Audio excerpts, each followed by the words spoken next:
a society that's patently exploitative of people and nature. And today the digital paradigm is brazen in its pursuit of profit at all costs. It decimates life worlds, and this epoch of what has been recently called by a few people as Homo technicus, the question is really, can this be different? And I think all of us really believe so. So the question is, can ruthless and cold ideas of innovation make way for innovation that generates social and public value? And where is human flourishing in all of this? So from incapacitated workers for capital to proud stewards of the commons, how do we move? These are some of the questions that impel us, that propel us to go forward. And I really want to make a couple of introductory remarks about who we are as IT for Change and why we're doing this in partnership with the Platform Cooperativism Consortium and with the Kerala government.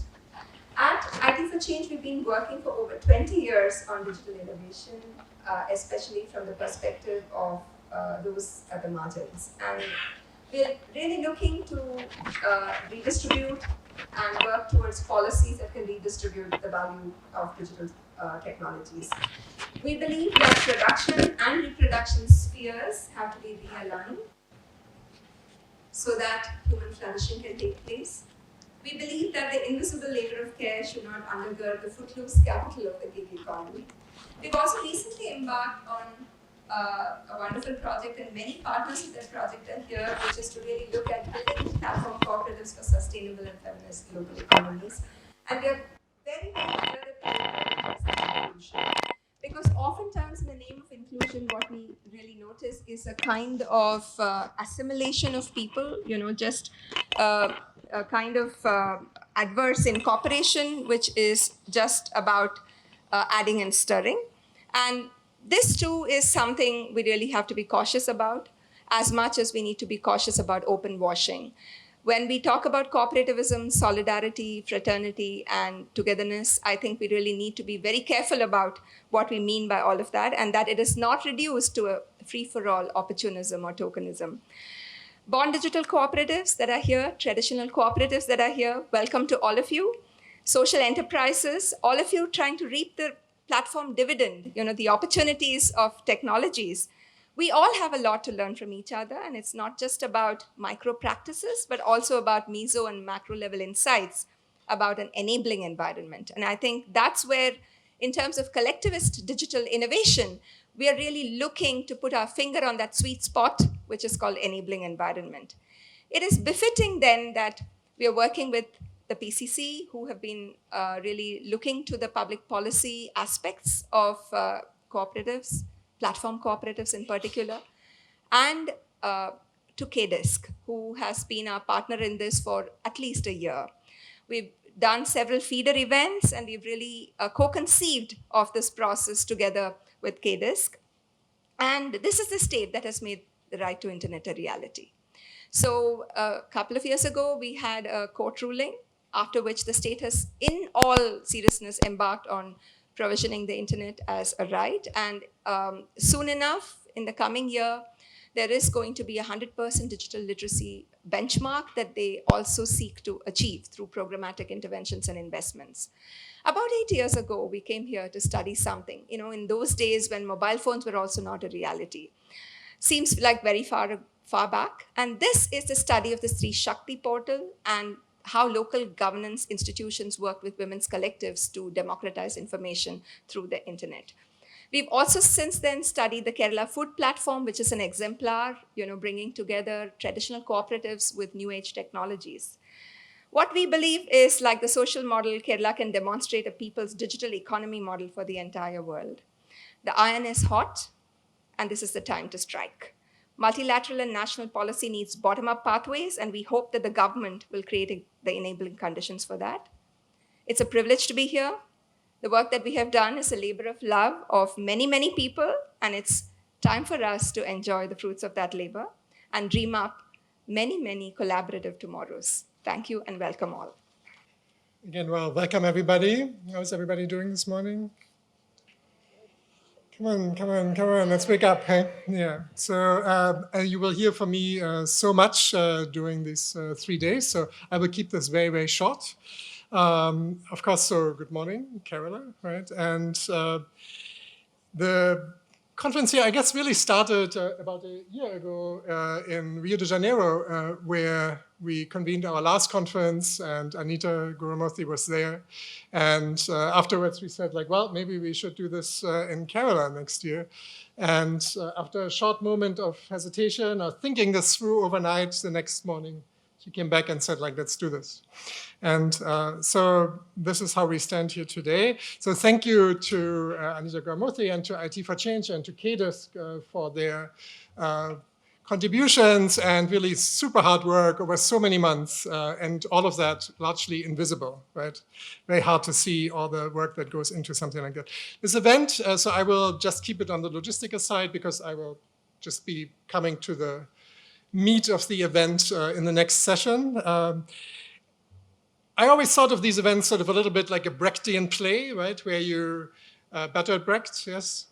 So where you sort of start with a lot of energy, then you have this moment where you continue and then you sort of break it up in the end. So I think this will be similar. We will start with a lot of energy, evoking all these themes that we would like to evoke already on day one, which is, of course, a commons approach to the digital transformation, data ownership, government, sustainability, and then also, our focus sharpens on the third day into steering public policy for digital equity and just digital futures, ending sort of with a crescendo in a closing assembly where we try to weave these elements together and have a declaration on the Kerala vision for a digital future.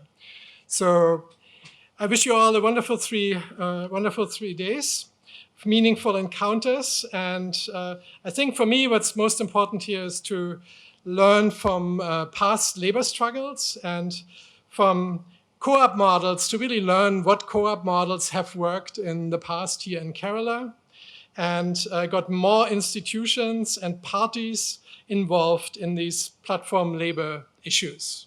So this just as a beginning. Thank you, everybody. You made it here, and now we are together for a few days, and I hope we will all have wonderful encounters, and I look forward to meeting most of you. Okay? Thank you, Trebor. Our next speaker is Uni, sir. Good morning, all of you. From the Government of Kerala perspective, this conference is very critical. In Kerala, what we are trying to do is we are looking forward to a transition to a knowledge society, because we realize that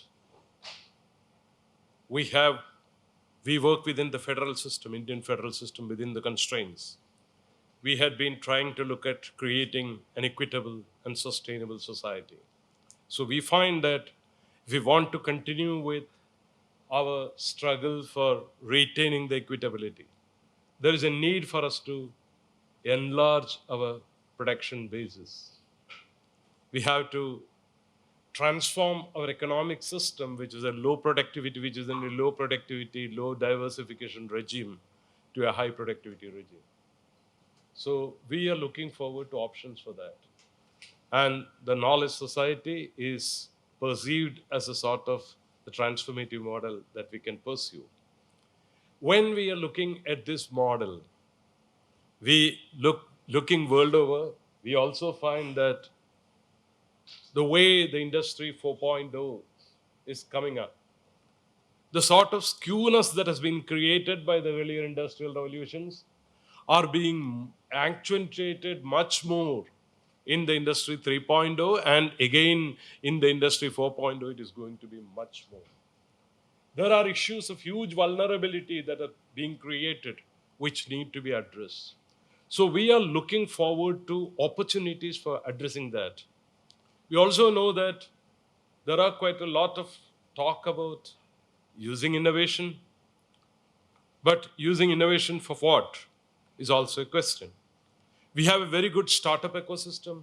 We are in the process of building innovation, democratizing innovation building innovation in campuses, building innovation within the government, building innovation in MSMEs, and building innovations in local governments. But in the pursuit of all this, how can I focus more on public goods? How can I look at social enterprises? How can I also look at collaboration across similar players who are working all over the world? Within the confines of the global market itself, what are the best possible routes is my point of inquiry.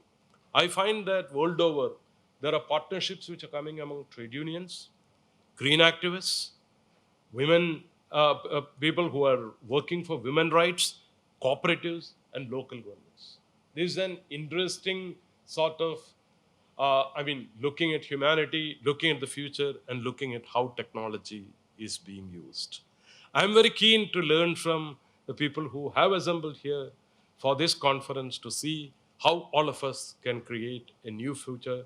And in doing that, if Kerala can also make a model of our own, we would be extremely happy. Thank you. Thank you for your remarks. I now invite Mary Watson to come and speak.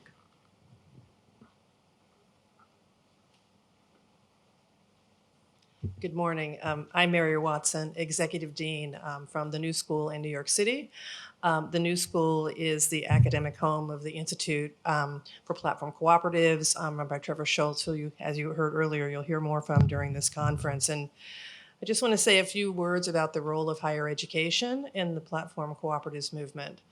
The New School was founded in 1919, just over 100 years ago, with the eye towards addressing some very pressing social issues at that time.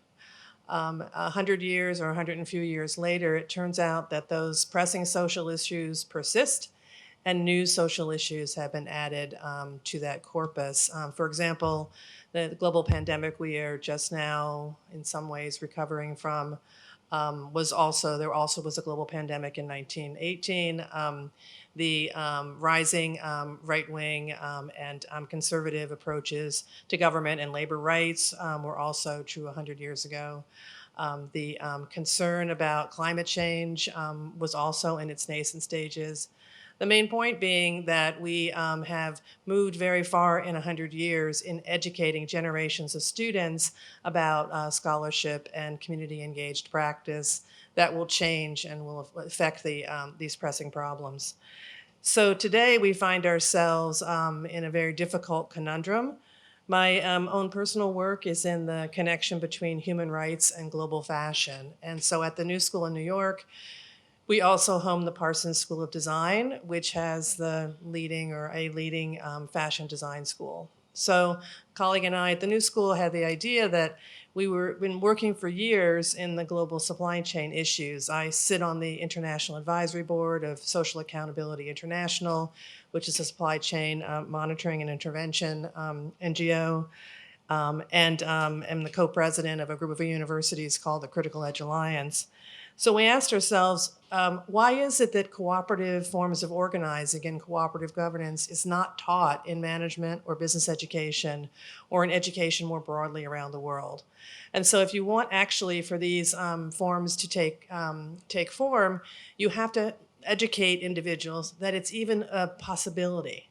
And at least in the United States, the tens of thousands of business school students who graduate every year, most of them have probably never heard about or worked on the idea of a cooperative form.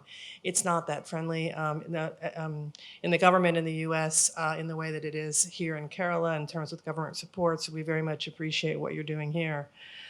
The challenge we're finding with young fashion students is that they want to work in the fashion industry, but they don't want to affiliate themselves with an industry that's basic premise is the exploitation of low-wage labor around the world. And so what we've been doing, and I appreciated when Anita said, it's not just about inclusion. We're working on this notion of belonging, which actually is saying, what does it take in organizations for people to belong and to be able to, in this case, own their own labor? And cooperatives are an answer to that intervention. So in our teaching with the fashion design students, we're helping them understand and conceptualize what is the impact on labor of their very designs themselves. So to move the intervention back to the ideation and not to add it on at the end of the supply chain problem. I mentioned the Critical Edge Alliance, which is a network of universities. I just arrived yesterday from Mumbai, where I was working with my colleagues at the Tata Institute of Social Sciences on advancing these kinds of new ways of thinking about organizations and organization forms. And there are students in the West and in the US that are very interested in creating a different kind of economy, in the case I know the best, for the fashion industry, which involves some of the kinds of local co-production, which rejects the idea of flying garments and fabric and thread around the world once, sometimes twice, just to assemble garments. You may know that the fashion industry is the second largest polluter after oil and gas in terms of its contribution to climate change. So we're here to learn from Kerala and from what you're doing here. You have amazing talents here in soft goods and garments, and we want to take these learnings back to our own universities and our own university systems to teach people that workers need to own their own labor, and if they can't own it, then we're not going to move towards social justice. Thank you.